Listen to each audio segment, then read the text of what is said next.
Things got pretty spicy during a recent CNN debate panel when their pet MAGA Republican stooge, Scott Jennings, became visibly triggered after a series of brutal fact checks by CNN's liberals, and we have to talk about it. But before we do, if you end up liking this video and you want to support the channel, please be sure to hit the like, subscribe, and alert bells before you go. All right, friends, we have several clips to talk about in this video, but I want to start with one of the juicy ones first. Really see the rage on very smug, MAGA conservative Scott Jennings, who is CNN's resident MAGA stooge. We're going to play this clip and unpack it together, but I assure you there's more where this came from.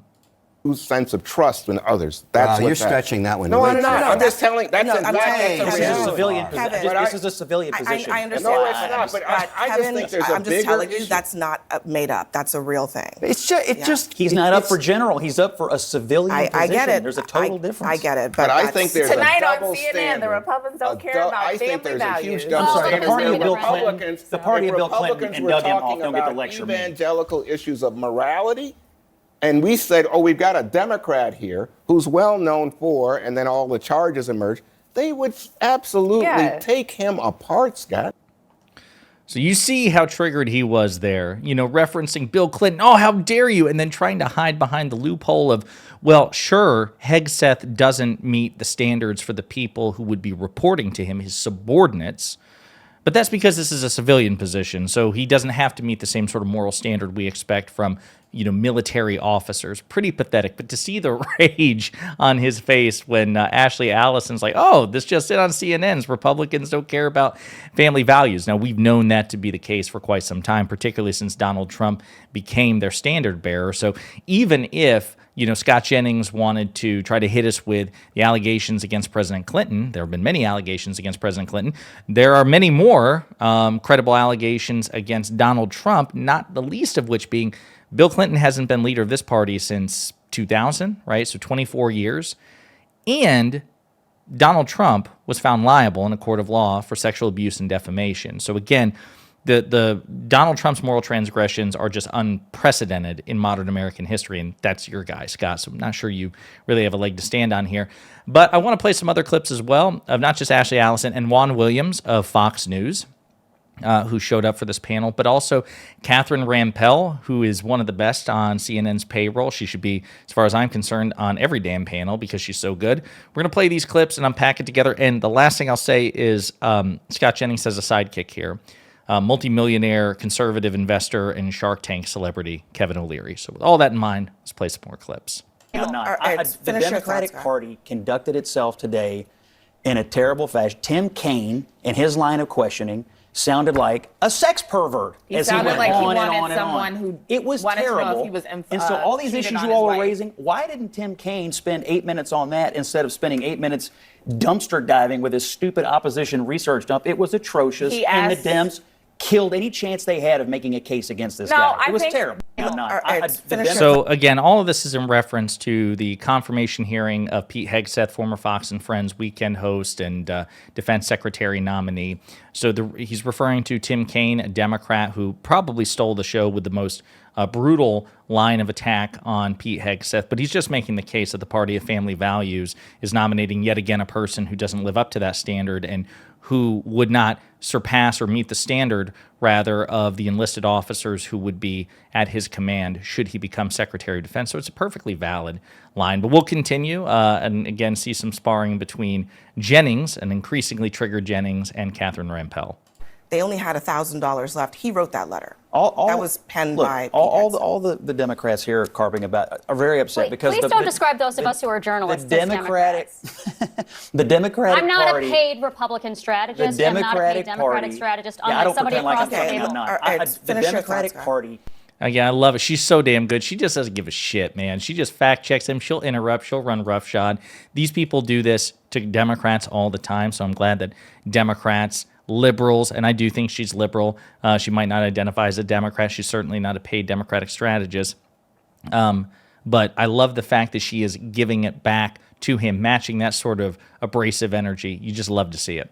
Here's another clip. A clear sort of petty snub. Then when she tweeted out the picture of the Carter funeral, she clearly cropped out Trump out of the picture. I think she didn't cooperate. That was a picture that the Carter family released. Well, he was. Don't let that fact check inconvenience you in the way of a good story, Scott Jennings. They're referring to former First Lady Michelle Obama and current Vice President Kamala Harris. This idea that, these two are snubbing Donald Trump and J.D. Vance. Michelle Obama will reportedly not go to Trump's inauguration. Don't blame her. Vice President Harris has reportedly not invited J.D. Vance to the Naval Observatory, which is the vice president's residence. Again, given all the shit that J.D. Vance has publicly said about Kamala Harris, not just political disagreements, but saying she should go to hell, don't blame her for withholding some of these courtesies that Republicans do all the damn time, and Scott Jennings doesn't give a damn about. So, they retweeted this post from the Carter funeral. Yeah, that hilariously, that was the photo offered by the Carter Library, the Carter Foundation. They chose a picture which kept Donald Trump out of it, hiding him behind a pillar, at least from the vantage point of the photo. That's hilarious, and if you have an issue with it, take it up with the Carter Foundation, the Carter Library. But, it's hilarious. You can blame it on Trump and say, well, he treated Biden terribly, and I agree. I think Biden should have gone to the inaugural, or Trump should have gone to Biden's inaugural as well. I don't care whether she comes or not, but I do think some of this pettiness is beneath. Can I just on the Kamala Harris of it all? Let me just play, not to explain it. She can do what she wants. She's the vice president. But here's what J.D. Vance has said about her. It's that Kamala Harris is so asleep at the wheel that she won't even do an investigation into what happened, and she wants to yell at Donald Trump because he showed up. She can go to hell. But while we're not garbage for thinking that Kamala Harris has done a bad job, I think in a couple days the voters of New Hampshire are going to take out the trash in Washington, D.C., and that person's name is Kamala Harris. You can blame. Again, so referencing what I was talking about, J.D. Vance publicly referred to the sitting vice president in much more disparaging ways than J.D. Vance was ever referred to by the vice president, and yet Scott Jennings and MAGA Republicans demand this asymmetric, unreciprocated courtesy, and I think Democrats, we should have parted ways with that a long time ago, and I'm hoping one of the many lessons we should learn from this election is to give it up and try to be a bit more ruthless. Let's try it. Let's try giving MAGA a taste of their own medicine, not in every instance, and certainly not going as far as insurrections, for example, the way that MAGA is inclined to do, but just, give it back. I think it would energize the base and perhaps even court over independents and moderates who are looking for a ferocity from their elected leaders. Food for thought. Here's another clip. He doesn't care. Let that be his day. He won. Go govern. Michelle Obama, go live your best life. Represent the 92 of us who showed up for Kamala Harris. And if Kamala Harris has been more than graceful with presiding over the certification of the election, with showing up, I mean, you laugh, but graceful. You laugh, but yes. the last time that happened, remember the whole Capitol was on fire. Crap was smeared on the wall. I'm just saying, she has it's not no laugh. functional role in it. It's like your laugh is ministerial. Your laugh is diminishing sometimes your points, because if you just remember 4 years ago, we just didn't even have any of those things. We didn't have the sitting president come to the inauguration, let alone a first lady from 8 years ago. So Michelle Obama, go live your best life. And let's not forget that. And again, 100% true. Scott Jennings wants to downplay the importance of the vice president certifying the results of the election. Oh, it's ministerial, it's ministerial.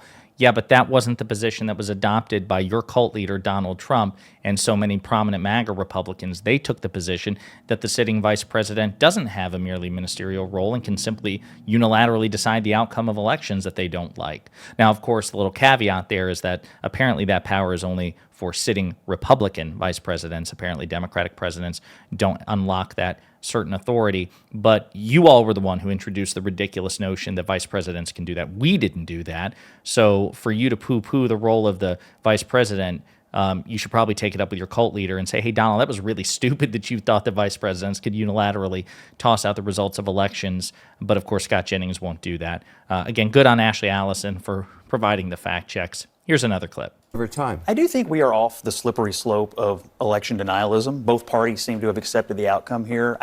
It strikes me that we're in a strange place where we may be getting back to normal about the way our politics works following an election. Showing up and doing the traditions would be a continuation of that. Again, I don't personally care whether she goes or not. I'm sure Trump doesn't either. But I think we're in a better place today than we have been after the last several elections going back to 2000, truthfully. So that is a good thing. After 2020. Yeah, exactly. After 2000, there's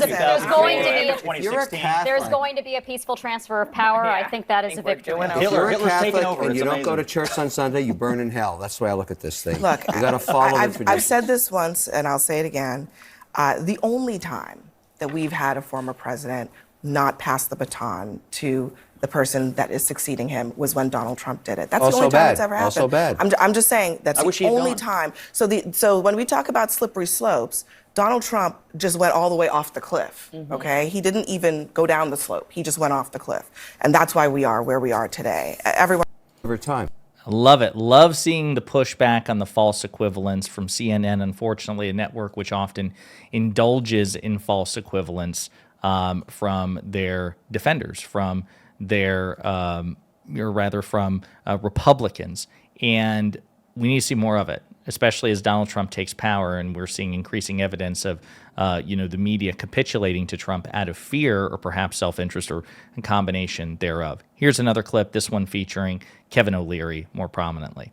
That's the story. What do you think of this, Catherine? I will say, if you want to destroy TikTok, selling it to Elon Musk might be the most efficient way to do it, given that he turned Twitter, which was a $44 billion company, into a Antitrust, $10 not billion gonna happen. I was going to say, company. there are probably some regular.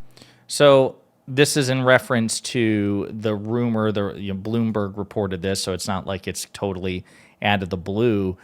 This notion that TikTok would be sold by China to circumvent a U.S.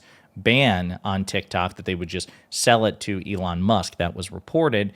Other reports have said, no, that's not going to happen. Kevin O'Leary seems to be dashing it, which is good because that would give Elon Musk, who is already achieving heretofore unprecedented levels of power, even more. He would have control of Twitter and then TikTok and the ear of the sitting president of the United States.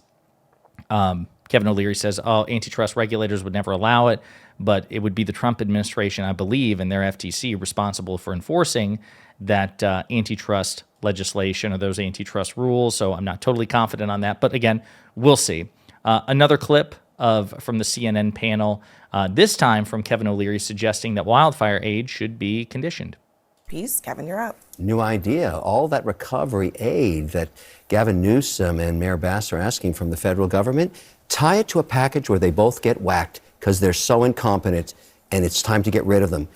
I think the Californian taxpayer and certainly every American taxpayer would love that idea. Just you gonna heard it here first. Clarify for you, politically whacked is what you mean. I mean, yes, remove their services. Get rid of them. Okay. The old-fashioned way. It's a whackatola. Gotcha. Peace, Kevin, you're up. New idea. All Very unfortunate phrasing and also, again, cruel. I think Karen Bass, her career is likely to be over.